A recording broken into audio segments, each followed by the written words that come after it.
ஆனால் இப்போ மாத்திரம் மோடி வந்தால் மாத்திரம் பணம் கேட்கணும், அது கேட்கணும்னா அவருடைய திட்டத்துக்கு வரார். எனவே இந்த பணம் வரலை என்பது கணக்கு கிடையாது. பட் அது இவங்களுக்கு இதை சொல்லிக்கிட்டே இருந்தால் பிஜேபிக்கு எதிராக ஒரு தினத்துக்கு பார்க்குறாங்க. அரவிந்த் கெஜ்ரிவால் இன்னைக்கு வீட்டுக்கு அனுப்பப்பட்டார். இன்னொன்று, அவர் போனதுக்கு காரணம் சாராய ஊழல். இப்போ அதே சாராய ஊழல் தமிழகத்தில் கழுத்து வரை வந்துவிட்டது. இன்னைக்கு உச்சநீதிமன்றத்துக்கு போய் தமிழ்நாட்டில் வைக்க வேண்டாம், வேறு ஸ்டேட்டில் வைங்கன்னு ஸ்டாலின் அரசே போய் கோரியிருக்கு. ஸோ இப்பொழுது ஸ்டாலின் அரசின் கழுத்து வரை ஊழல் பிரச்சனைகள் உயர்நீதிமன்றம், உச்சநீதிமன்றத்தில் பல்வேறு வழக்குகளில் அரசியல் ரீதியாக கமெண்ட் அடிக்கணும்னா நாங்கள் புதுசாக கட்டிக்கிட்ட ஜோடி தானே நாடக கோஷ்டி மாதிரி இங்கே வரப்போ கொடுத்துட்டா வரவேற்போக்கு நடுவில் கொடுத்தா அது எடுபடாது, தனியாக போய் ஒரு சந்திப்புன்னு போட்டால் ஒரு நாள் ஃபுல்லாக மீடியாவில் ஓட்டலான்னு பார்க்குறாரு. ஏன்னா இன்னொன்று,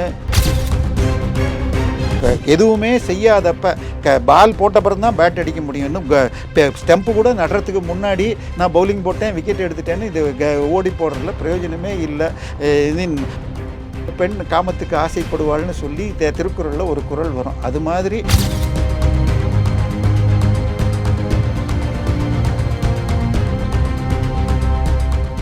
ரியல் ஒன் நண்பர்கள் நேயர்களுக்கு வணக்கம். தொடர்ச்சியாக பல்வேறு முக்கியமான தகவல்களை நம்முடைய வாசகர்களுடன் பகிர்ந்து வரும் அரசியல் விமர்சகர் தேவப்பிரியா நம்முடைய இணைந்திருக்கிறார். வணக்கம் சார். வணக்கம்.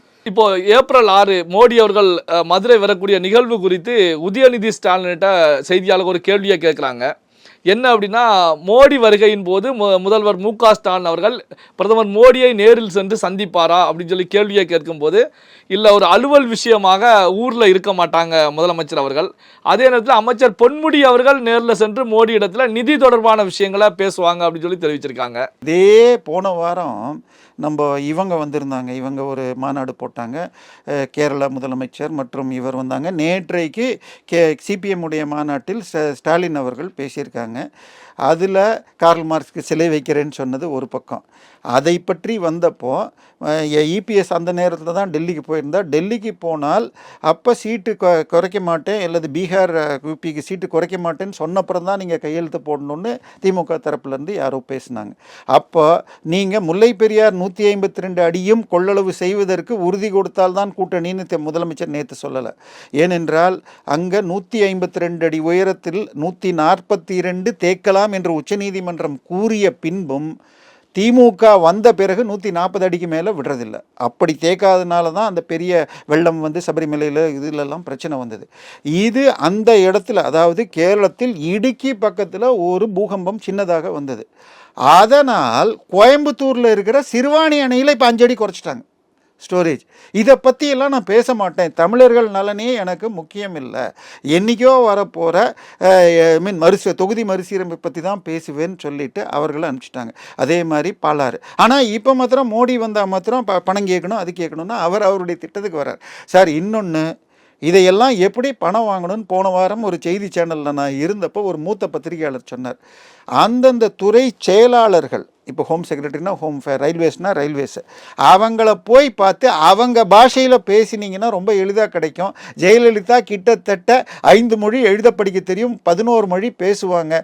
ஒரியா மினிஸ்டர் இருந்தால் ஒரியாவில் கூட பேசி வாங்கியிருக்காங்க. அதை விட்டுட்டு ரோட்டில் நின்று பணம் வரலன்னு கூவி பிரயோஜனம் இல்லைன்னு போன வாரம் ஒரு இதில் இன்னொரு பத்திரிகையாளர் சொன்னார். எனவே இந்த பணம் வரலை என்பது கணக்கு கிடையாது. பட் அது இவங்களுக்கு இதை சொல்லிக்கிட்டே இருந்தால் பிஜேபிக்கு எதிராக ஒரு தினத்துக்கு பார்க்குறாங்க. இதை செய்து கொண்டிருந்த அரவிந்த் கெஜ்ரிவால் இன்னைக்கு வீட்டுக்கு அனுப்பப்பட்டார். இன்னொன்று, அவர் போனதுக்கு காரணம் சாராய ஊழல். இப்போ அதே சாராய ஊழல் தமிழகத்தில் கழுத்து வரை வந்துவிட்டது. இன்னைக்கு உச்சநீதிமன்றத்துக்கு போய் தமிழ்நாட்டில் வைக்க வேண்டாம், வேறு ஸ்டேட்டில் வைங்கன்னு ஸ்டாலின் அரசே போய் கோரியிருக்கு. ஸோ இப்பொழுது ஸ்டாலின் அரசின் கழுத்து வரை ஊழல் பிரச்சனைகள் உயர்நீதிமன்றம், உச்சநீதிமன்றத்தில் பல்வேறு வழக்குகளில் பல விதமான கமெண்ட்டுகள் வந்திருக்கு. இவர்கள் சரி செய்து கொள்வதற்கு இன்னும் 12 மாதம் தான் இருக்குது. கிட்டத்தட்ட இந்த நேரத்தில் அடுத்த வருஷத்தில் தேர்தல் அறிவிக்கப்பட்டே இருக்கும். தேதிகள் வந்து போன முறை ஐ திங்க் ஏப்ரல் 19 ஏப்ரல் 21 2021 நடந்தது. ஸோ இப்போ நம்ம ஏப்ரலில் வந்தாச்சு. ஸோ பிரச்சார நேரத்திலேயே இருப்போம். ஸோ இன்னும் 12 மாதங்கள் தான் இருக்குது. இதில் சரி பண்ணிக்கலன்னு சொல்லாமல் திருப்பி பிஜேபி தப்பு என்று சொன்னால் இன்னைக்கு இது 2024 உங்களுடைய வாக்குறுதிகள் நீங்கள் சொன்ன எதுவும் நிறைவேற்றலைன்னு மக்களுக்கு தெரியாது. சட்டம் ஒழுங்கு நிலைமை மிகவும் கவலைக்கு அளிக்கிறது. இன்னைக்கு ஒரே ஒரு விஷயத்தை சொல்லி முடிச்சா, இன்னைக்கு காலையில் டைம்ஸ் ஆஃப் இந்தியாவில் ஒரு செய்தி வந்திருக்கிறது. திருச்சியில் ஒரு பள்ளியில் ஹாஸ்டலில் மாணவர்களுக்கு அந்த ஹாஸ்டலின் வார்டன் பாதிரியாருடைய நண்பர் இன்னொரு பாதிரியார் பாலியல் வன்கொடுமை செய்து அதை சொல்லியும் அவங்க பேரில் ஆக்ஷன் எடுக்கல. அதுக்கப்புறம் லால்குடியில் போய் கம்ப்ளைண்ட் போய் இன்னைக்கு போக்சோவில் வருதுன்னாங்க. கிட்டத்தட்ட இதே ஏரியாவில் லால்குடின்னு சொன்னால் அது நமது கல்வி அமைச்சருடைய சொந்த ஊர். அதே திருச்சியில் இன்னொரு பள்ளியில் இதே மாதிரி இந்த பள்ளி இன்னொரு பள்ளியில் இதே மாதிரி நடந்தது. 60 குழந்தைகளை ஒரு பள்ளியின் தலைமை ஆசிரியருடைய மகன் டாக்டர் சாம்சன் என்பவன் லால்குடி அன்பிலில் உள்ள ஆரம்ப சுகாதார பணிபுரியவர் 6 மாதமாக கை வச்சார். அந்த வழக்கு அக்டோபரில் வந்துச்சு. இப்போ நம்ம 6 மாதத்தில் இருக்க. இன்னைக்கு இன்னொரு வழக்கு டைம்ஸ் ஆஃப் இந்தியாவில் வந்திருக்கு. அக்டோபர் மாதம் மத்திய பிரதேசத்தில் ஒரு புதுமண தம்பதிகள் கோயிலுக்கு, ஒரு காட்டு பக்கம் இருக்கிற ஒரு கோயிலுக்கு கல்யாணமான ஒன்று வழங்க போனப்ப ஒரு வன்கொடுமை செய்யப்பட்டிருக்கார் பலர். அத்தனை அந்த 7 பேருக்கும் இப்போ ஆளுக்கு 3 லட்ச ரூபா ஃபைனை போட்டு இது ஆயுள் தண்டனைன்னு தீர்ப்பு வந்திருக்கு. ஆனால் தமிழகத்தில் எத்தனை வழக்குக்கு தீர்ப்பு வந்திருக்கு? எனவே என்ன பண்ணுது, வழக்குகளை எஃப்ஐஆரே போட வேண்டாம்னு சொல்லி தமிழக அரசு பண்ணியிருக்கு. ஏன்னா இந்த பிரச்சனை போன வாரம் வந்தப்போ நமது முதலமைச்சர் என்ன சொன்னார், உங்கள் ஆட்சியில் வருஷத்துக்கு 1835, எங்கள் ஆட்சியில் 1830. ஒன்று நடந்தாலும் தப்பு, அவங்க ஆட்சியில் அதிகமாக இருந்ததுன்னு தான் ஆட்சி நீக்கப்பட்டது. நாங்கள் 4 கம்மின்னு சொன்னாலாம் மக்கள் ஏற்றுக்க மாட்டாங்க. இதை சரி செய்ய வேண்டிய நேரம் இன்னும் 1 மாதம் இருக்கு. திமுக சரி செய்யவில்லை என்றால் இன்னும் இபிஎஸும் அமித்ஷா பேசிய பிறகு கூட்டணி பலமாகின நிலையில் மக்களுக்கு நல்ல வாய்ப்பு இருக்கிறது. இல்லை, இப்போ பார்த்தீங்கன்னா அந்த டீலிமிட்டேஷன் குறித்து பேசுவதற்கு இந்த கூட்டுக்குழு அவர்களால் கூட்டுக்குழுவால் இயற்றப்பட்ட தீர்மானங்கள் குறித்து நேரில் சென்று கொடுப்பதற்கு பிரதமர் இடத்துல அப்பாயின்மெண்ட் கேட்டிருக்காங்க. அதே நேரத்தில் தமிழகம் வரக்கூடிய பிரதமரை ஸ்டாலின் அவர்கள் சந்திக்காமல் செல்லக்கூடிய நிகழ்வு. அங்கே டெல்லியில் சந்திப்பதற்கு அப்பாயின்மெண்ட் கேட்குறாங்க, தமிழகம் வரும்போது மோடி அவர்கள் சந்திக்காமல் இருக்கக்கூடிய நிகழ்வு. இதை எப்படி பார்ப்பது? இல்லை, இதை ரொம்ப இதுவாக அரசியல் ரீதியாக கமெண்ட் அடிக்கணும்னா, நாங்கள் புதுசாக கட்டிக்கிட்ட ஜோடிதான்னு நாடக கோஷ்டி மாதிரி இங்கே வரப்போ கொடுத்துட்டா, வரவேற்போக்கு நடுவில் கொடுத்தா அது எடுபடாது, தனியாக போய் ஒரு சந்திப்புன்னு போட்டால் ஒரு நாள் ஃபுல்லாக மீடியாவில் ஓட்டலான்னு பார்க்குறாரு. ஏன்னா இன்னொன்று, தொகுதி மறுசீரமைப்பு என்பது என்னைக்கு நடக்க போகுதுன்னே தெரியாது. அதாவது சென்ற 2001 இவர்கள் கூட்டணியாக இருந்த பொழுது 25 ஆண்டுகள் பிறகு சென்சஸ் எடுத்த பிறகு மறுசீரமைப்பு வரும் பொழுது அப்போ தான் இது வரணும். ஸோ இன்னும் 2021 சென்சஸே எடுக்கப்படலை. இந்த வருஷம் அதுக்கு பார்லிமெண்ட்டில் பட்ஜெட்டுமே பணமும் ஒதுக்கலை. ஸோ 26 தான் பட்ஜெட்டில் ஒதுக்க போகிறாங்க. பட் அந்த சென்சஸை கணக்கில் எடுத்துக்கலாமா கூடாதுன்னு தெரியாது. ஏன்னா 21க்கு இது 21 எடுக்க வேண்டிய சென்சஸ், 26 சென்சஸ் மார்ச்சுக்கு அப்புறம் தான் பணம் ஒதுக்கி சென்சஸ் எடுக்கணும்னா சென்சஸ் எடுக்க சாதாரணமாக 1.5 வருடங்கள் ஆகும். அதை 9 மாதம் ஆகும். அதை கம்பைல் பண்ணுறதுக்கு 1.5 வருஷம் ஆகும். பட் எடுக்கிற 9 மாதம் குறையாது. பட் கம்பைல் பண்ணுறது இன்றைக்கி கம்ப்யூட்டர் யுகத்தில் 1 வருஷத்துக்குள்ளே முடித்தா கூட 28 தான் வரும், 29க்கு முன்னாடி வர முடியாது. ஸோ இல்லாத ஒன்றை பூதம் காட்டுவதற்கு பண்ண முடியாது. இன்னொன்று, இந்தி கூட்டணி என்ன பேசிட்டு போனாங்க, அரசியல் சட்டத்தை இவங்க வந்தால் கெடுத்துருவாங்க, அரசியல் சட்டத்தை கெடுத்துருவாங்க. அரசியல் சட்டப்படி என்ன சொல்லியிருக்கோ அது எவ்ரி 10 வருடத்திற்கு ஒரு முறை மக்கள் தொகை கணக்கெடுப்பு படியாக மறுவரிசீரமை இந்தியா ஃபுல்லாக இருக்கிற எல்லாரும் ஓட்டுக்கும் ஒரே மதிப்பு இருக்கணும்னு அதோடைய இது. ஆனால் தென் பகுதிகளில் குடும்ப கட்டுப்பாடு செயற்கையாகலாம் பண்ணலை. பட் நடந்துள்ளது ஸோ குறைஞ்சிருக்கு அப்படிங்கிற ஒரு ஃபீலிங் இருக்குது. இதற்கு மாற்றுன்னு பார்த்தீங்கன்னா நிதி ஒதுக்கீடு. அதாவது 12ஆம் இது இப்போ இன்னைக்கு இப்போ நடக்கிறது 16வது நிதிக்குழு. 12ஆம் நிதிக்குழு வரைக்கும் 1971 சென்சஸை வச்சு கொடுத்துட்டு இருந்தாங்க. 13வது வர்றப்ப 2011 சென்சஸை எடுத்துட்டாங்க. ஆனால் என்ன பண்ணிட்டாங்க, அப்போ 25% வெயிட்டேஜ் கொடுத்ததை 15% குறைச்சாங்க. அது தவிர டெமோகிராஃபி, ஃபினான்ஷியல் இம்ப்ரூவ்மெண்ட் மற்ற கிளாஸ்கள் கொடுத்துட்டாங்க. இப்பொழுது திரு மன்மோகன் சிங்குக்கு ஃபினான்ஷியல் அட்வைசராக இருந்த திரு ரங்கராஜன், தமிழ்நாட்டை சேர்ந்த திரு ரங்கராஜன், ரிசர்வ் பேங்க் கவர்னராக இருந்தவர், அவர் தான் பொருளாதார ஆலோசகர். அவர் இப்போ என்ன சொல்லி அந்த அதாவது மக்கள் தொகை கணக்கெடுப்பு ரீதியாக தமிழகத்திற்கு ஒதுக்கப்படுவது தமிழகத்துக்கு சாதகமாகத்தான் இப்பொழுது உள்ள கணக்கு மாற்றியிருக்கிறாங்க. ஸோ அது மாதிரி தான் நடக்கும்.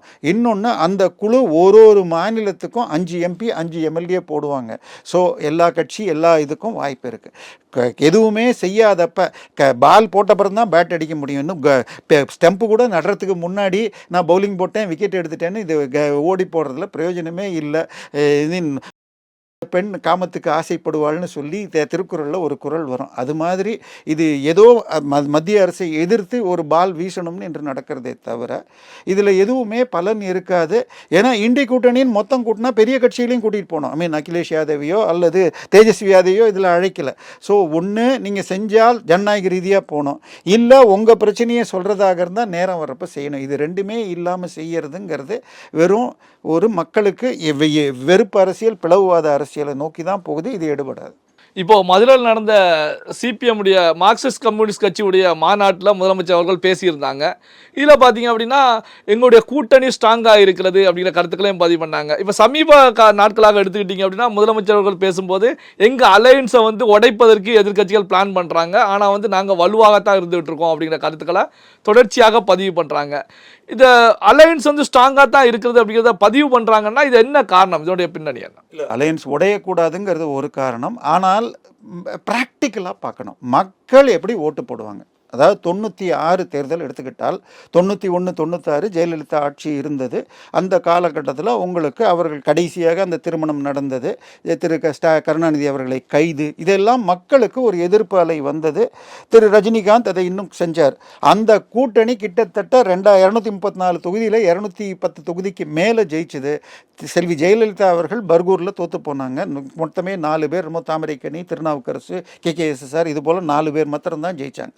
ஆனால் 98 2 வருடம் அதே தமிழ் மாநில காங்கிரஸ் மூப்பனார் ப்ளஸ் திமுக கூட்டணி 39 தொகுதியில் 31 தொகுதியில் எம்பியில் தோத்தாங்க.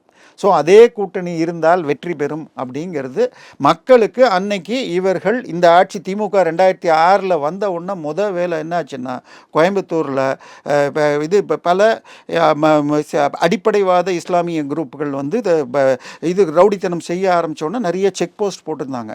இவங்க ஜெயிச்சிட்டாங்கன்னு ரிசல்ட் ஒன்று இந்த தேர்தலில் திரு செந்தில் பாலாஜி சொல்லியிருப்பார், நாங்கள் ஆட்சிக்கு வந்தால் 11 மணிக்கு பதவி ஏற்றால் 11:05 நீங்கள் மணல் கடத்தலுக்கு லாரி எடுத்துகிட்டு போகலான்னு. அந்த ஆட்சியில் ரிசல்ட் வர வர உக்கடம் போன்ற பகுதிகளில் இதெல்லாம் உடைக்கப்பட்டது.